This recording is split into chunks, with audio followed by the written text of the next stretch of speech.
The Washington Post із посиланням на свої джерела пише, що колишній президент Сполучених Штатів і кандидат у теперішні президенти Сполучених Штатів Дональд Трамп у приватних розмовах говорив, що може припинити війну Росії проти України, змусивши нашу державу відмовитися від окупованого Криму та Донбасу. Як стверджують люди, знайомі із планом Трампа, він заявляв, що може покласти край російській війні проти України, змусивши Україну просто-напросто відмовитися від тимчасово окупованих територій. За словами людей, які приватно обговорювали ці питання із Трампом або його радниками, позиція Трампа полягає у тому, щоб підштовхнути Україну до передачі Криму та Донбасу Росії. Принаймні так пише видання The Washington Post. Людина, яка обговорювала це питання безпосередньо із Трампом, розповіла, що у приватних розмовах Дональд Трамп висловив думку, що і Росія, і Україна хочуть зберегти обличчя, вони хочуть знайти вихід, і що люди у деяких частинах нашої країни нібито були би не проти бути частиною Росії. Як пишуть журналісти, визнання російського контролю над частинами України розширило би межі диктатури Путіна після найбільшої сухопутної війни у Європі з часів Другої світової війни. І деякі із прихильників Дональда Трампа намагаються переконати його не допустити такого розвитку подій. І, наприклад, сенатор-республіканець Лінсі Грем заявив, що витрачає 100% свого часу на розмови із Трампом про Україну. Каже, Путін повинен заплатити ціну, він не може перемогти у підсумку. І розповів, що застерігав від надання Росії бажаних земель, тобто тимчасово окупованих територій України, щоб Трамп підтримав також вступ України до НАТО. І каже, як на мене, ви можете закінчити цю війну, якщо забезпечите вступ України до НАТО і Європейського Союзу. І Трамп не дуже багато говорить про це. Я не знаю, чи він дуже багато про це думав. Принаймні так додає сенатор Грем, республіканець. Представники кампанії Трампа відмовилися безпосередньо відповідати на питання до цієї статті, тобто стаття написана без, якби скажімо, позиції республіканців, але прес-секретар кампанії Трампа Кароліна Левіт каже, будь-які спекуляції щодо плану президента Трампа походять від неназваних і непоінформованих джерел, які не мають жодного уявлення про те, що відбувається або що станеться. І вона додала, що Трамп – це єдиний, хто говорить про припинення вбивств. Як пишуть журналісти, інформація про план Трампа щодо України з'явилися у Вашингтоні в листопаді ще минулого року під час зустрічі в Heritage Foundation між правоцентристами і делегацією Європейської ради з міжнародних відносин, які туди прибули, з візитом.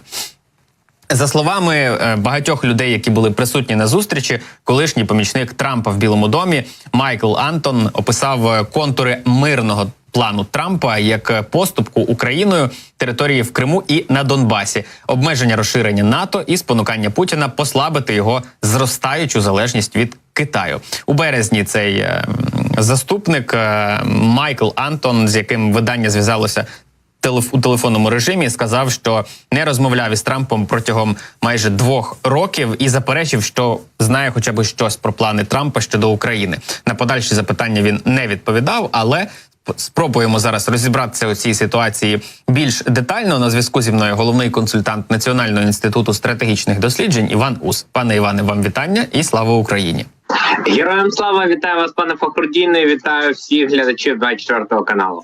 Я от щойно глядачам зачитував статтю від The Washington Post, які посилаються на свої джерела, там не названі, але вони намагалися взяти коментарі в представників Трампа, в його команди, спілкувалися з сенаторами-республіканцями і пишуть наступне, що Трамп в приватних розмовах каже, що може припинити війну Росії проти України, змусивши, цитата, Україну відмовитися від окупованого Криму та Донбасу. Як вважаєте, наскільки реальним є такий сценарій?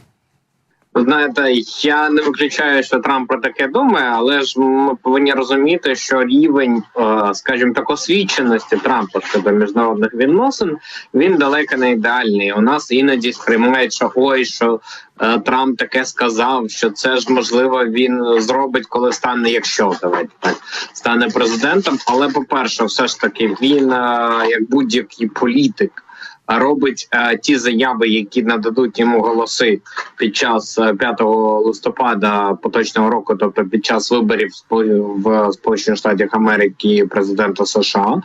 І як тільки він стане, якщо, знову ж таки, повторюсь, президентом, то абсолютно не виключає, що він змінить свою риторику. Тому що тут головне буде працювати з його оточенням, оскільки рівень експертизи Трампа дуже невисокий, особливо в питаннях відносин України і Росії, взагалі в міжнародній політиці. Як на мене, дійсно треба шукати до нього підходи. І є декілька варіантів. Лінсі Грем, якого ви згадували в підводці до цього сюжету. Єдина проблема, наскільки мені відомо, там не дуже сильно вони зараз комунікують між собою, Трамп і Лінсі Грем, тому я не впевнений, що це буде найкращий варіант, тим не менш один з них точно. Але що буде найкращим варіантом, це побудова діалогу через доньку Дональда Трампа, Іванку Трамп, яка з початку повномасштабної війни, верніше її фонд, робив достатньо багато роботи в Україні, допомагаючи і в Чернігові, і в Києві, і на заході України.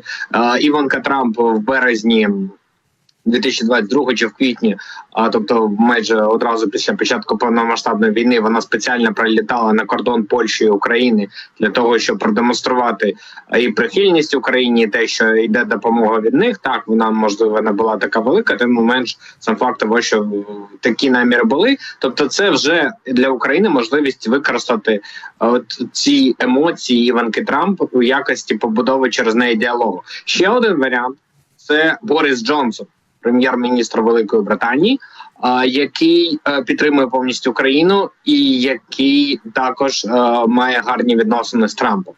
Тобто тут, знову ж таки, якщо Трамп перемагає, завданням України буде будувати діалог з ним і пояснювати йому, що він трошки або навіть не трошки помиляється, коли каже те, що він каже зараз, але оскільки це було до виборів, то давайте це забудемо і зараз чистого папірця починаємо розмову.